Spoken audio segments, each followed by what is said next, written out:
താഴെ തന്നിരിക്കുന്ന സംഖ്യകളുടെ തുക കാണുക. ഒരു റിപ്പീറ്റഡ് ക്വസ്റ്റ്യൻ ആണ്, പക്ഷേ സിമ്പിളായിട്ടുള്ള സംഖ്യകളല്ല തരുന്നത്, ദശാംശ സംഖ്യകളാണ് തരുന്നത്. അപ്പോൾ ശ്രദ്ധിച്ച് ചെയ്തില്ലെങ്കിൽ ആൻസർ കിട്ടത്തില്ല. അപ്പോൾ ദശാംശ സംഖ്യകൾ എങ്ങനെയാണ് കൂട്ടുന്നതെന്നുള്ളത് കൃത്യമായിട്ട് മനസ്സിലാക്കി വെച്ചിരുന്നാൽ നമുക്ക് പെട്ടെന്ന് എന്ത് ചെയ്യാൻ പറ്റും, ഇതിൻ്റെ ആൻസറിലേക്ക് വരാൻ പറ്റും. ഈ കാണുന്നത് പോലെ നിങ്ങൾ ആദ്യമേ ചെയ്യേണ്ട കാര്യം, തന്നിരിക്കുന്ന സംഖ്യകളെ കൃത്യമായിട്ട് നിങ്ങൾ എഴുതി വെക്കണം. ഇതുപോലെ ഗ്യാപ്പൊക്കെ ഇട്ടിട്ട് കറക്റ്റായിട്ട് എഴുതി വെച്ചിട്ട് കൂട്ടിക്കഴിഞ്ഞാൽ ഒരിക്കലും എന്ത് ചെയ്യത്തില്ല, തെറ്റിപ്പോകത്തില്ല. 13.07 നമ്മൾ ആദ്യമേ എഴുതി. അടുത്ത സംഖ്യ എന്ന് പറയുന്നത് 21. അപ്പോൾ 13 എന്ന് പറഞ്ഞ് എഴുതിയതിൻ്റെ തൊട്ട് താഴെ വേണം 21 എഴുതാനായിട്ട്. പോയിന്റ് കഴിഞ്ഞിട്ടുള്ളത് വേണം ആ രീതിയിൽ എഴുതാനായിട്ട്, പോയിന്റിന് ഇപ്പുറത്തുള്ളത് ആ രീതിയിൽ എഴുതണം. 21 എന്ന് പറഞ്ഞു കഴിഞ്ഞാൽ 21.000 സംതിങ്ങാണ്, അത് നമ്മൾ പ്രത്യേകം എഴുതുന്നില്ലെന്നുള്ളതേ ഉള്ളൂ. അപ്പോൾ 21 കറക്റ്റ് എഴുതി കൊടുത്തു. അടുത്തത് 0.3, അത് പോയിന്റ് കഴിഞ്ഞിട്ടുള്ള കാര്യമാണ്. അതുകൊണ്ട് പോയിന്റ് കഴിഞ്ഞിട്ടാണ് 0.3 എന്നുള്ളത് നമ്മൾ എഴുതിയിരിക്കുന്നത്. 0 അതിന് ഇപ്പുറത്തായിട്ട് എഴുതി. 1.25, 1 എന്ന് പറയുന്നത് ഇപ്പുറത്തും എഴുതി, 0.25 എന്ന് പറയുന്നത് അപ്പുറത്തും എഴുതി. 0.137, പോയിന്റ് കഴിഞ്ഞിട്ടാണ് 137, അത് കൃത്യമായിട്ട് എഴുതി.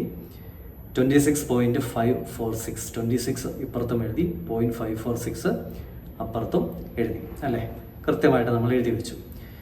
ഇനി ആ തന്നിരിക്കുന്ന ക്രമത്തിൽ തന്നെ കറക്റ്റായിട്ട് കൂട്ടുക, വേറെ ഒന്നും നോക്കാനില്ല, കറക്റ്റ് ആൻസർ നമുക്ക് കിട്ടും. നിങ്ങൾ നോക്കിയേ എങ്ങനെയായിരിക്കും അത് കൂട്ടുമ്പോഴത്തേന് കിട്ടുന്നത്. 7 6 13, അല്ലേ, 3 എഴുതി വെച്ചു. 1 ശിഷ്ടമുണ്ട്. 1 4 5, 5 3 8 5 13, 13 7 20, 0 എഴുതി. 2 ശിഷ്ടമുണ്ട്. ഇപ്പുറത്തോട്ട് വരിക. ആ 2 5 7, 7 1 8 2 13, 13, 3 എഴുതി. വീണ്ടും 1 ശിഷ്ടമുണ്ട്. ദശാംശത്തിന് ഇപ്പുറം വന്നു, അല്ലേ. 1 1 2 1 3,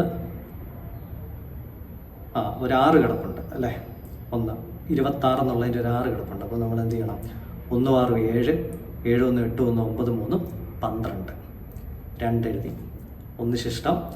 ഏറ്റവും ലാസ്റ്റ് കിടക്കുന്ന സംഖ്യകൾ ഏതൊക്കെയാണ്? 1 2 3, 3 2 5, 5 1 6, കൃത്യമായിട്ട് എഴുതി. അപ്പോൾ ഈ ക്വസ്റ്റ്യൻ തെറ്റിപ്പോകാതിരിക്കാൻ ഒറ്റ കാര്യം ചെയ്താൽ മതി, കറക്റ്റായിട്ട് നല്ല ഗ്യാപ്പൊക്കെ ഇട്ടിട്ട് എഴുതി വെച്ചിട്ട് ദശാംശത്തിന് അപ്പുറം കിടക്കുന്ന സംഖ്യകൾ അതുപോലെ എഴുതുക, ദശാംശത്തിന് ഇപ്പുറം കിടക്കുന്ന സംഖ്യകൾ അതുപോലെ എഴുതുക. ഇനി സംഖ്യ മാത്രമേ തന്നിട്ടുള്ളെങ്കിൽ അത് ദശാംശത്തിന് ഇപ്പുറം എഴുതിയിട്ട് കറക്റ്റായിട്ട് അങ്ങ് കൂട്ടിക്കഴിഞ്ഞാൽ നമുക്ക് ആൻസർ കിട്ടും. അപ്പം ഇവിടുത്തെ നമ്മുടെ കറക്റ്റ് ആൻസർ എത്രയാണ്?